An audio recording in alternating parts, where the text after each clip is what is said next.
반갑습니다. 오늘은 두 번 반갑습니다. 아까 전에 잘못 눌러가지고 방송이 나갔던가 봐요. 실시간 방송이 됐다고 난리가 나가지고. 예, 지금은 또 녹화입니다. 나중에 봐서 실시간 방송 하겠습니다. 예, 걱정하지 마십시오. 예. 이번에는 이제 질문이 어제 들어왔었는데요. 그 질문을 제가 내일 또 현장 답사를 또 갑니다. 그래서 또 며칠 또 자리를 비워서 돌아다녀야 돼서 일단 오늘 할 거 다 하고 간다고 지금 이제 녹화를 하고 있습니다. 질문이 뭐였냐면요. 김진태 쌤이 이제 질문 주셨는데요. 교수님, 가끔 재개발 비례율이 올라가는 경우가 있던데 사업성이 늘어서 일반 분양가가 높아져서 그런다고 알고 있습니다. 이게 일반 분양 전까지 언제든 오를 수 있는 건지요? 아니면 관리 처분이나 조합원 분양 후에, 즉 특정 단계 이후엔 변할 수가 없는 것인지 궁금합니다. 추가로 오르기 전에 주변에 그런 분위기가 감지되고 소문이 도는 것 같던데 오를 수 있다는 것은 어떤 팩트들로, 어떤 사실들로 움직이는 건지, 또는 짐작 또는 예상 이런 걸 할 수 있는지를 궁금합니다. 이렇게 질문을 주셨어요. 재개발 질문이죠. 근데 이제 그냥 답변을 해드려도 되긴 되는데 다른 분들하고 같이 이제 공유하는 차원에서 오늘 제가 이 동영상으로 답변 드린다고 했는데 뭐가 오늘 바빠요. 예전에 답변을 드릴게요. 일단 재개발 재건축 추진 절차부터 한번 볼까요? 여기 보시면 항상 제가 재개발 동영상을 찍으면, 강의 동영상을 찍으면 항상 이것부터 합니다. 몇 번 이렇게 보시다 보면 이해가 가요. 자연스럽게 외워져요. 일단 이제 도시 및 주거환경 정비법상의 도시 및 주거환경 정비 기본 계획을 이렇게 수립하게 되어 있습니다. 예를 들어서 어느 지역에 재개발 재건축 같은 정비 사업을 할 것이냐라는 것이 인구 50만 이상의 대도시 시장, 특광시장이 이렇게 기본 계획을 수립을 하게 됩니다. 그렇게 해야지 계략적인 위치가 나오죠. 두 번째는 이제 정비 계획을 수립하고 실제 정비 구역을 지정을 합니다. 이 앞에는 이제 정비 예정 구역이라고 해서 기본 계획상에서 지정을 합니다. 자, 그런 다음에 이제 추진위원회나 또는 주민 대표위원회를 구성을 하고요. 그 다음에 이제 조합 설립 인가를 하고 시공사를 선정합니다. 이게 지방이라고 하기는 그런데 서울은 사업시행인가 이후에 시공사를 선정하는 곳이 많습니다. 공공관리자 제도를 적용을 해서요. 이제 그런데 서울 외의 지역은 조합 설립 인가 후에 시공사를 선정합니다. 자, 그런 다음에 사업시행인가를 받고요. 그 다음에 관리처분인가를 받고 철거를 하고, 철거 전에는 이주를 해야 되겠죠. 이주비 받고 이주를 하고 철거하고 착공하고, 그 다음에 이제 다 지어지면 준공을 하고 이전 고시를 하고요. 그 다음에 청산 절차를 거치게 되죠. 버려들인 것과 손해난 것을 갖다 플러스 마이너스해서 청산을 하고 조합이 해산을 하는 이런 단계를 거칩니다.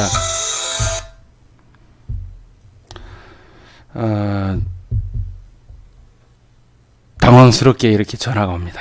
네. 자, 일단 소리는 죽였고요. 자, 일단 질문이 이런 거죠.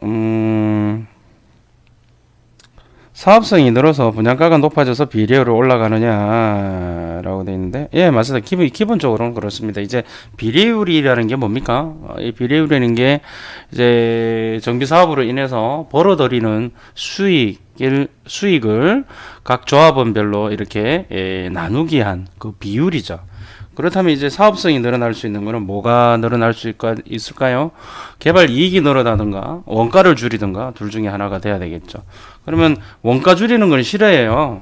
기본적으로 조합원들이. 원가 줄이는 게 뭡니까? 감정평가 금액을 쫙 줄이는 거죠. 그거는 싫어하죠. 그러니까 이제 할 수 있는 것은 사업성이 늘어날 수 있는 게 개발 이익이 늘어나는 거죠. 개발 이익이 늘어나는데 조합원 분양가를 올리는 것은 내 살 깎아먹는 거라 의미 없는 거고요. 아니면 일반 분양가를 올려야 되겠죠. 그러면 일반 분양가를 올리든지 아니면 일반 분양 개수가 늘어나든지 그렇게 해야 되겠죠. 그러면 첫 번째는 어떤 법령의 변화, 예를 들어서 몇 년 전에 그렇게 됐었는데요. 시절 좋을 때, 지금은 그렇지 않습니다만은 자, 임대주택 비율을 뭐 15% 했던 걸 갖다가 5%, 10%로 낮추게 되면 일반 물량, 일반 분양 물량이 늘어나겠죠. 또 그리고 일반 분양 개수는 똑같더라도 이제 시장이 좋아지는 거죠. 시장이 굉장히 좋아서 이제 막 분양만 하면 막 이렇게 막 그냥 다 완판이 되는 거야. 그럼 사람들은 시장에서 미친 듯이 막 이렇게 묻지마 청약을 하는 거죠. 제가 330 강의 때도 항상 하는 얘기가 있죠. 이게 각 지역별로 전체적으로는 시장이 이렇게 올라가지만요. 사실은 그게 광역시별로 이렇게 풀어 헤쳐 놓으면 시장이 각자 움직입니다. 시장이 각자 움직여요.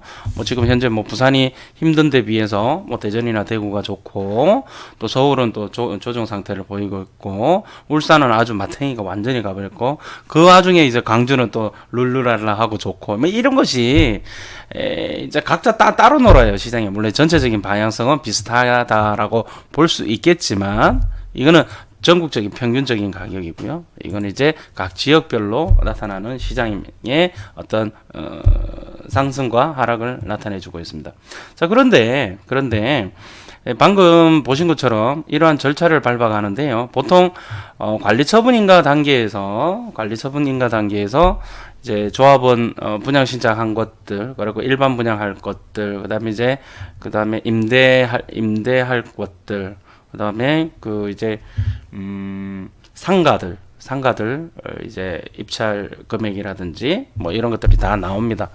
뭐 입찰 보는 것도 있고, 아니면 이렇게 기준 최소 금액을 이제 세팅을 해 놓겠죠. 그러면 대충 이제 들어올 수 있는 금액들이 이제 정해졌고요. 왜냐하면 일반 분양 개수 나왔고, 일반 분양가 대충 계략적으로 나와 있고, 조합원 분양 개수 나왔고, 조합원 분양 금액 계산상으로 숫자판으로 어떻게든 나왔고, 그다음에 상가, 임대주택 뭐 이런 식으로 해서 이제 판매해서 벌어들일 수 있는 수익이 나올 것이고, 그다음에 이제 인허가 비용이라든지, 그다음에 이제 가장 많이 들어가는 게 이제 시공사 공사비죠. 공사비하고 이런 비용 측면들 이제 플러스 마이너스 하면 이제 개발이익 다 나오죠. 자, 그래서 계략적으로 뭐 일반 분양가 많이 올리고 싶기는 하겠지만 주변에 시세가 있는데 일반 분양가를 마음대로 올릴 수가 없습니다. 완판이 될 수 있는 그 정도의 가격으로 이제 책정을 하겠죠. 자, 그런데 관리처분 인가를 받고 나서 이주하는 단계에서 이제 바로 나가지 않고 막 반대하는 비대위들 있단 말이죠. 그분들 이제 또 소송 걸어서 명도 받고 뭐 이런 저런 절차를 거쳐서 철거하고 이제 일반 분양할 때까지는 요즘은 철거를 다 해야지만 허그에서 저걸 해줍니다. 그 분양 보증을 해주기 때문에 철거가 다 끝나야지만 이제 일반 분양을 할 수 있어요. 자, 그러면 시간이 굉장히 걸립니다. 뭐 1년에서 길게는 1년 6개월, 뭐 심지어는 더 이상 걸릴 때도 있겠죠. 뭐 관리처분 인가 때에 픽스되어 있던 비례율이 예를 들어서 100%라고 맞춰 보겠습니다. 그런데 시장이 굉장히 좋아졌어. 시장이 너무 좋아져서, 시장이 이렇게 막 여기 보이는 것처럼 너무 좋아져서 한 1, 2년 사이에 그 지역의 시장이 굉장히 좋아져 버린 거예요. 그런 상황에는 어떻게 됐을까? 그러면 처음에는 예를 들어서 일반 분양 가격을 뭐 예를 들어서 2천만 원 이제 잡아놨는데요. 관리처분인 것 같아. 근데 막상 시장이 너무 좋아져 버려가지고 일반 분양을 3천만 원을 해도 막 이렇게 이게 무조건 막 이제 묻지마 청약을 할 수 있는 그런 시장이 도래가 된 거예요. 그러면 원래 관리처분 단계에서는 평당 2천만 원 이제 일반 분양으로 했었는데, 이제 실제 일반 분양 하니까 시장이 너무 좋아져가지고 3천만 원을 받을 수 있는, 그럼에도 불구하고 평당 3천만 원인데도 묻지마 투자를 하는 그런 시장이 돌아왔다는 거죠. 그러면 조합에서는 또는 조합원들은 아무 짓도 안 했는데 엄청나게 수익이 플러스가 되겠죠. 저 그러면 이제 비례율이 이 개발이익이 늘어나니까 당연히 비례율이 늘어나죠.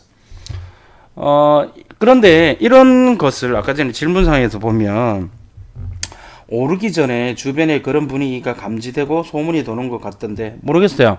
감지는 되죠. 시장이 굉장히 좋아진다라는 것은 우리가 몸소 느끼니까요. 그런데 소문이 돈다? 소문이 도는 것은 모르겠어요. 근데 다 아는 상황이잖아요. 시장이 좋아지는 거는 다 아는 상황이고 원래 관리 처분 단계에서는 이제 2천만 원의 일반 분양 단가를 만들어 놨는데 야 이거 3천만 원 해도 막 분양 다 될 것 같고 3,500 해도 막 그냥 미친 듯이 다 묻지마 청약을 할 것 같아. 다 알 수 있는 거죠.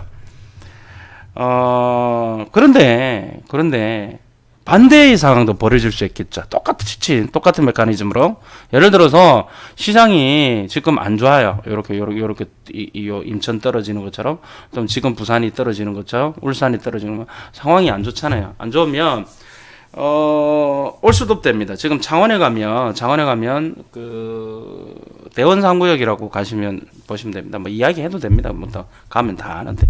지금 창원 시장이 안 좋으니까 지금 관리 처분 단계까지 다 인가를 다 받고 이제 행정적인 절차는 모든 게 다 끝났어요. 그런데 이주를 하지 않고 있어요. 안 하는 게 아니라 못 하고 있는 거죠. 시공사에서 이렇게 제대로 이렇게 지금 지원을 못 해주고 있는 거죠.